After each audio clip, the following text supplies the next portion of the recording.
NDA కూటమి ప్రభుత్వం మోంతా తుఫాన్ బాధితులకు ప్రకటించిన 50 కేజీల బియ్యం, 3,000 రూపాయలు నష్టపరిహారం అర్హులైన మత్స్యకార కుటుంబాలకు చెల్లించడంలో జాప్యం మరియు అవకతవకలపై విచారణ జరిపించి బాధితులకు తక్షణమే చెల్లించాలని భారత విప్లవ కమ్యూనిస్టు పార్టీ రాష్ట్ర కార్యదర్శి రంబాల సతీష్ డిమాండ్ చేశారు. ఈ సందర్భంగా తుఫాన్ బాధితుల ఆవేదనను అర్థం చేసుకుని సమగ్ర విచారణ జరిపించి నష్టపరిహారం అందేటట్టు చూడాలని కోరుతూ కలెక్టర్ కార్యాలయం వద్ద ధర్నా నిర్వహించారు. అనంతరం సతీష్ మాట్లాడుతూ కాకినాడ సిటీ ఎమ్మెల్యే వనమాడి వెంకటేశ్వరరావు ప్రజా పరిపాలనలో బలహీనపడ్డారని, తుఫాన్ బాధితుల సంక్షేమం చూడటంలో వెనుకబడ్డారని ఆరోపించారు. తుఫాన్ షెల్టర్లలో సదుపాయాలపై అనపర్తి ఎమ్మెల్యే వస్తే తప్ప చూసుకోలేని దౌర్భాగ్య స్థితిలో నగర పరిపాలన ఉందన్నారు. ప్రతి ఏటా వేట నిషేధ సమయంలో చెల్లించాల్సిన నష్టపరిహారంలో కూడా పారదర్శకత లోపించడం సిగ్గుచేటని, మత్స్యకారుల ఓట్లతో ఎమ్మెల్యేగా గెలిచి వారికి తీవ్ర అన్యాయం చేయడాన్ని ఆత్మ పరిశీలన చేసుకోవాలన్నారు.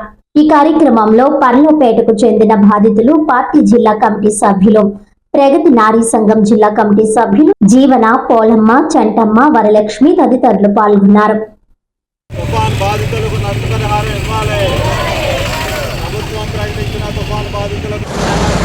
ఈరోజు చంద్రబాబు నాయుడు గారు మోదా తుఫానుకి సంబంధించి చాలా పెద్ద ఎత్తున మీడియాలో హడావిడి చేసి ఆయన చెప్పింది ఏంటంటే ప్రతి బాధితులను కూడా ఆదుకుంటామని చెప్పడం జరిగింది. కానీ అదంతా కూడా చాలా హంబక్కు అని చెప్పేసి ఈ రోజున తేటతెల్లం అయిపోయింది.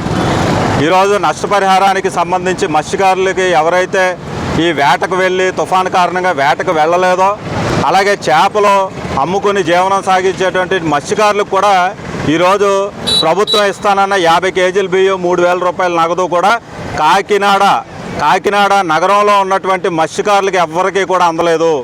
దాదాపు 700 మంది బాధితులు ఉన్నారు. ఇంకా వేటకు వెళ్ళే వాళ్ళు కూడా ఎవ్వరికి ఇవ్వలే.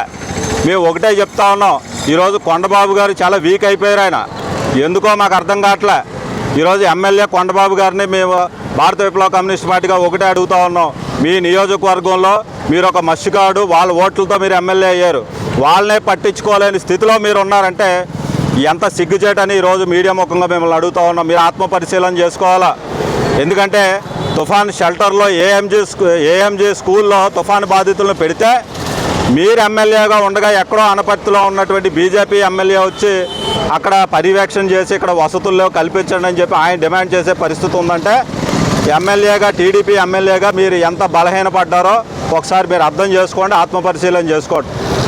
ఈరోజు జనసేన ప్రాంతంలో ఉన్నటువంటి ఎమ్మెల్యేలు వాళ్ళ తుఫాను బాధితులకు అందరికీ కూడా దగ్గరుండి 50 కేజీలు బియ్యం, రేషన్ అన్నీ పంపిణీ చేశారు.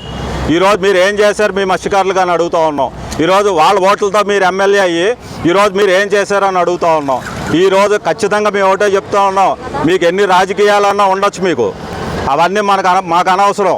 మీకు జనసేనకి, మీకు బీజేపీకి పడట్లేదా? మీ వ్యక్తిగత కారణాల వల్ల ఏం జరుగుతున్నాయి? అసలు సివిల్ సప్లైస్కి సంబంధించి ఈ తుఫాను బియ్యం, రేషన్ పంపిణీలో ఏమన్నా అవకతవకలు జరిగాయి అన్నది కూడా మాకు అనుమానంగా ఉంది. అంటే మీ టీడీపీ నియోజకవర్గాల్లో సరైన డిస్ట్రిబ్యూషన్ కావాలనే నాదెండ్ల మనోహర్ జరపలేదా సివిల్ సప్లైస్ వారు? ఇది కూడా మాకు సమాధానం చెప్పాల్సిన అవసరం ఉంది. కాబట్టి ఇప్పటికైనా పర్లోపేట, దుమ్ములపేటలో ఉన్నటువంటి మత్స్యకార కుటుంబాలకి ఎవరికైనా సరే అన్యాయం జరిగిందంటే మట్టుకు మేము మేము అడిగితే కొంతమంది చెప్పే సమాధానం ఏంటంటే ఈరోజు ఎవరైతే వేటకు వెళ్తారో వాళ్ళకు మాత్రమే మేము లిస్ట్ అవుట్ చేసి ఆ లిస్టుకే ఇస్తున్నాం అని చెప్తా ఉన్నారు. కనీసం వేటకు వెళ్ళే వాళ్ళకి కూడా వేట నిషేధం టైంలో నష్టపరిహారం పూర్తిగా చెల్లించడం లేదు ఎవరికి కూడా. దాంట్లో కూడా బాధితులు ఉన్నారు. ఈవేళ ముఖ్యంగా కాకినాడ నగరంలో ఉన్నటువంటి మత్స్యకారపేటలో ఉన్నారు. ఈరోజు సిగ్గుపడండి. ఒక ఎమ్మెల్యేగా మీరు ఏం చేస్తున్నారని మేము ప్రశ్నిస్తూ ఉన్నాం. తక్షణమే కలెక్టర్ గారు దీని మీద జోక్యం చేసుకుని తుఫాను బాధితులకి వెంటనే నష్టపరిహారం చెల్లించాలి. అలాగే కాకినాడలో ఉన్నటువంటి ప్రత్యేక నష్టపరిహారం ప్యాకేజ్ అసలు ఎంత మీరు రేషను అలాట్ చేశారు, అసలు ఎంతమందికి పంపిణీ చేశారు, ఇది పెద్ద ఎత్తున చెప్పాలి. ఎందుకంటే పీడీ రైసు ఈ రూపంలో వీళ్ళు ఏం చేస్తున్నారంటే ఈ తుఫాను బాధితుల సందర్భంగా 55 కేజీలు ఈరోజు దొడ్డిదారిన అమ్ముకునే పరిస్థితి కూడా ఉందని చెప్పేసి చాలామంది ఈ మత్స్యకారులు చెప్తా ఉన్నారు. కాబట్టి దీన్ని అవినీతి ప్రక్షాళన చేయాలా. ఇప్పటికైనా కొండబాబు గారు కళ్ళు తెరిచి మత్స్యకారులు సంక్షేమం చూడాలా. చూడకపోతే మట్టుకి రేపొద్దున తీవ్ర స్థాయిలో మళ్ళీ కొండబాబు గారిని నెగ్గించే పరిస్థితి ఈరోజు ప్రజలు ఉండరు. ఇప్పటికే చాలా అసంతృప్తిని వ్యక్తం చేస్తున్నారు. కాబట్టి ఈసారి అయినా సరే పాలక వర్గాలన్నీ కూడా ఒళ్ళు దగ్గర పెట్టుకుని ఈ ప్రజల సంక్షేమం చూడాలా, ప్రజలు ఏం కోరుకుంటున్నారో చూడాలా, గడప గడపకి వెళ్ళి మీరు అన్నీ చూడాల్సిన అవసరం ఉందని చెప్పేసి మేము చెప్తా ఉన్నాం. నా పేరు రంబాల్ సతీష్, భారత విప్లవ కమ్యూనిస్ట్ పార్టీ రాష్ట్ర కార్యదర్శి.